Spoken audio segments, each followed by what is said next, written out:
Hello, everyone, and welcome again to Let's Be Neighbors with the County Library. We are here in election season. It is coming right up, and this is the one of our episodes on voting. And we are so privileged and blessed to have Lannie Chapman, who is the Salt Lake County Clerk, with us today, who oversees all the elections. And this one's a general election, so it's a big one coming up. And for any of those who don't know or want to kind of preview of what you will see on the ballot in a few weeks or just in upcoming elections, if you see this past 2024, let's kind of take a peek, get a glimpse ahead, a sneak peek of what to expect that you'll be seeing this year.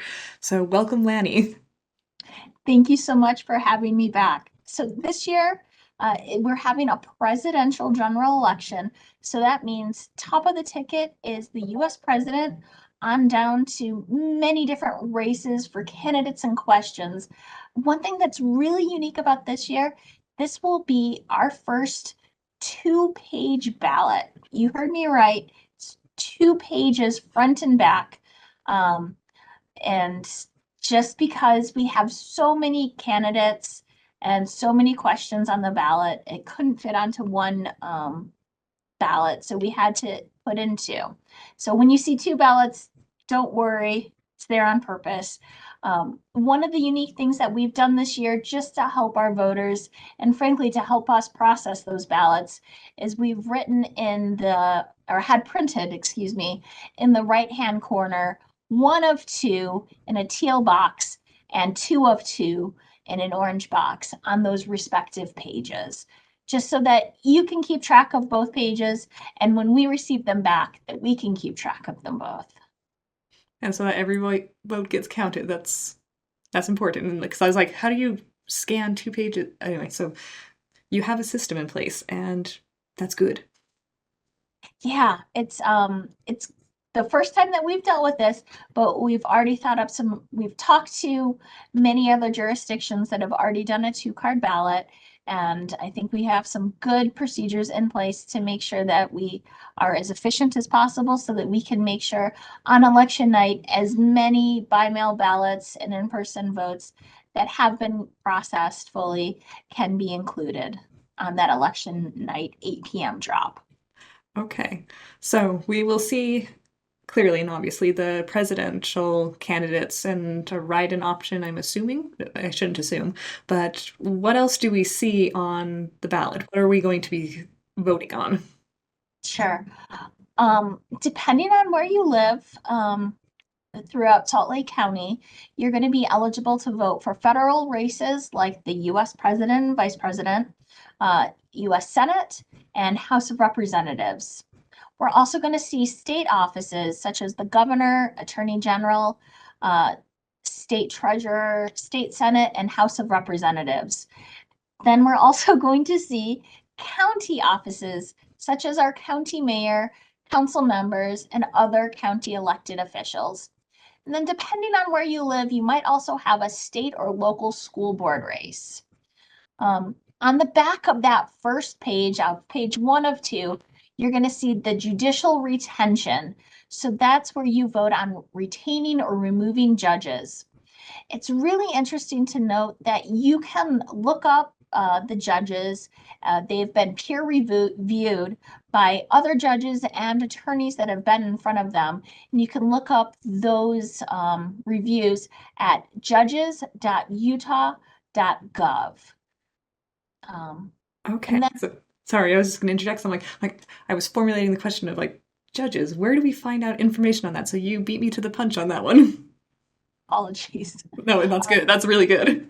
It's really important again that we vote based on what's important to us, and the more informed we are, I think the more likely we are to vote what's really important to us. In that vein, that's really cool that they have something for judges. Is there like a one-stop shop for finding out about candidates? Because sometimes I'm like, I've never heard of you before. And sometimes they have websites, sometimes they don't. But is there like a central place where it's nonpartisan and unbiased information that's just available to look at? Sure. So the voter information pamphlet, many of your viewers might remember this from back when the state mailed the voter information pamphlet to voters prior to an election. They no longer do that, but we still have that voter information pamphlet, or VIP as we call it, available online, both at the state's website and we'll have it on our website. It'll be available prior to when ballots mail on October 15th. On that VIP, candidates can provide their own bio, talk about themselves a bit. There'll also be space for the questions. So for Salt Lake County residents, we'll all have a question about the ZAP tax. We'll all have a county bond question. Some of us will additionally have local school bonds or a city bond. And then, of course, we have those state constitutional questions, and there'll be information on all of that available online. Okay, on the state website and on the Salt Lake County website. On your website in particular, or just... Correct. Okay. And then since we haven't had it in this video yet, can you plug in your website again? Of course, you'll be able to find that VIP I was just referring to on the state's website at vote.utah.gov, or you can also find more information on my website at slco.vote.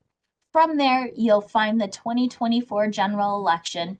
You'll find not only that VIP, but a lot of frequently asked questions that might answer questions that lots of people have that we just haven't gotten around to getting to yet. Okay. And so it sounds like with the mega 2-page spread we've got here of multiple pages front and back, we've got everything from the federal down to the local. Like, you've covered the entire span of government that we're going to be voting on this year. That's pretty big. It's a doozy. But good, because that shows that our voices can be heard, and that's actually really reassuring. Absolutely. Is there anything else that you can think that I've forgotten or don't know about that people should know about? So before we mail ballots on October 15th, you can check out your sample ballot that will be mailed to you if you visit my website at slco.to/voter info. Ooh, So VOTERINFO. You'll fill in some information in the search by name category. You'll type in your name, your address, and you'll be able to pull up your sample ballot to see what's going to be coming to your door very soon. that's cool. So you get to see a preview of the candidates so you can research them even earlier in it. Then you guys are so prepared. I love this. um, that's really cool. Didn't know that. So I'm learning so much too, even with all of it I thought I knew. So thank you so much. You're most welcome. All right, and any other words you would want to say to our viewers before we conclude this episode? Yeah, really quick, some important dates and deadlines. Yes. Like we just talked about, the by mail ballots mail on October 15th or the week of October 15th. So look in your mailboxes that week for your by mail ballot. If you haven't received it, it's not a bad idea to check your voter registration to make sure that we have the correct address that we're mailing it to and all of your information is up to date as possible. If you prefer to vote in person, absolutely okay. We'll have early voting starting the week of October 22nd at the Salt Lake County Government Center, and that runs through November 1st. We'll also have an additional 5 early vote centers that start on November 29th through November 1st. You can find out their locations and hours at slco.to/vote early. Fantastic. Okay, I think we've got a wealth of information for people that they can be prepared and feel assured, not only of their security of their votes, but also information prepared to be able to vote wisely. So thank you so much for sharing all this information with us today. It's been a pleasure having you. Thank you so much. Remember, Election Day is November 5th. If you're going to use the post office, make sure that ballot is postmarked the day before Election Day, so November 4th. However, you can always turn in your by mail ballot at any of the Election Day vote centers or any of our 28 drop box locations throughout Salt Lake County. Let's make sure your voice is heard.